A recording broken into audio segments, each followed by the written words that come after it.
যে আজকে আমাদের সঙ্গে আলোচনার সময় আনুমানিক দুপুর 12টার দিকে হঠাৎ করে এই বিল্ডিংয়ের ফায়ার অ্যালার্ম বেজে ওঠে। এতে অবশ্যই উপস্থিত আপনারা এবং অবশ্যই রাজনৈতিক নেতৃবৃন্দ সকলে একটু অকস্মাৎ নিরাপত্তাহীন ভোগ করেন। তাতে করে তাদেরকে একটু নিরাপদ অবস্থানে যেতে হয়েছে। প্রথমত আমরা জাতীয় ঐকমত্য কমিশনের পক্ষ থেকে জাতীয় সনদের একটি খসড়া রাজনৈতিক দলগুলোর কাছে পৌঁছে দিয়েছি। সেখানে এই সনদের পটভূমি, গঠন প্রক্রিয়া, কমিশনগুলোর জাতীয় ঐকমত্য কমিশন গঠন এবং জাতীয় সনদ তৈরির প্রক্রিয়া বিষয়ে আমরা যে বর্ণনা সেটা রেখেছি। ইতিমধ্যে যে সমস্ত বিষয়ে ঐকমত্য হয়েছে এবং যে সমস্ত বিষয়ে আলোচনা হচ্ছে সেগুলো আমরা অন্তর্ভুক্ত করিনি। তার কারণ হচ্ছে যে এগুলো এখন পর্যন্ত আলোচনা হচ্ছে। যদিও প্রথম পর্যায়ে অনেকগুলো বিষয়ে ঐকমত্য হয়েছে, কিন্তু এর কিছু কিছু পরবর্তী সময়ে যেহেতু এখন যে সমস্ত বিষয় আলোচনা হচ্ছে তার সঙ্গে সংশ্লিষ্ট, সেহেতু আমরা এই মুহূর্তে সেগুলোকে আপনাদের রাজনৈতিক দলের কাছে পৌঁছচ্ছি না। আমরা মনে করছি যে এগুলো সমন্বিতভাবে দেয়াই হবে, কাজের জন্য সুবিধাজনক।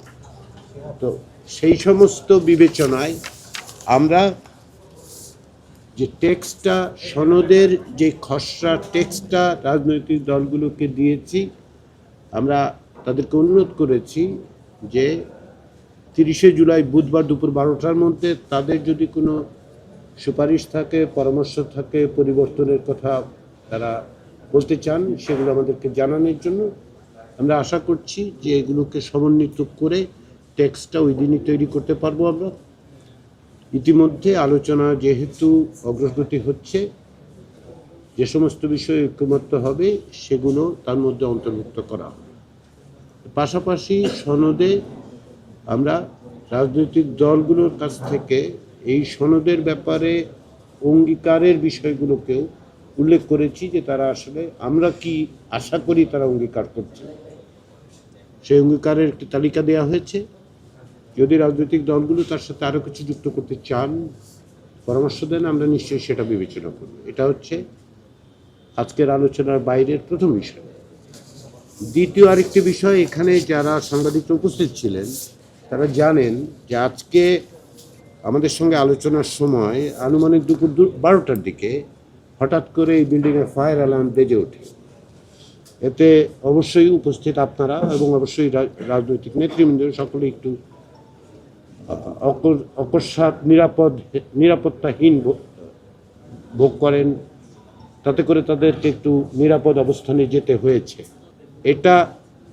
এতে করে অবশ্যই আমাদের আলোচনায় বিঘ্ন ঘটেছে, কিন্তু তার চেয়েও বড় কথা হচ্ছে এটা আমাদের কাছে মনে হচ্ছে যে এটা একটু উদ্বেগজনক।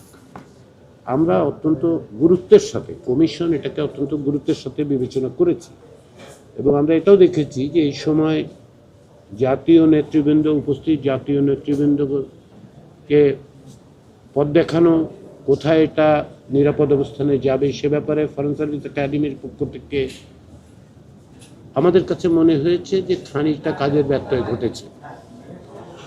সেই জন্য কমিশন এটার গুরুত্ব বিবেচনা করে ফরেন সার্ভিস একাডেমির রেক্টরকে জরুরি ভিত্তিতে অবিলম্বে তদন্ত কমিটি গঠন করে 24 ঘন্টার মধ্যে জাতীয় ঐকমত্য কমিশন এবং জনসাধারণকে অবহিত করার জন্য আমরা অনুরোধ করেছি।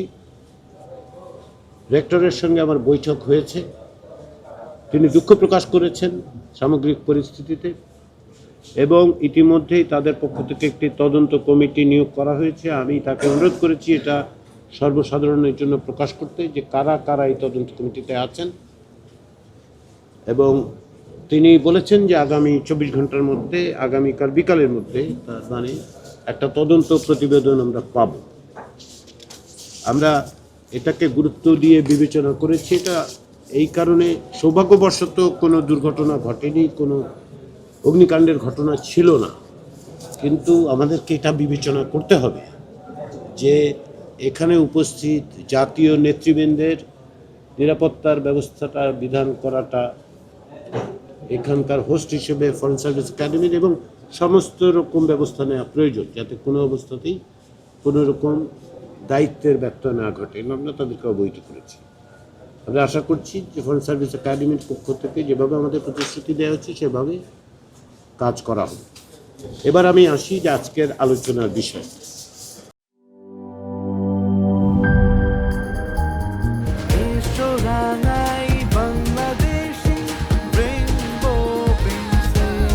রেইনবো পেইন্টস, ছড়াও জীবনের রং।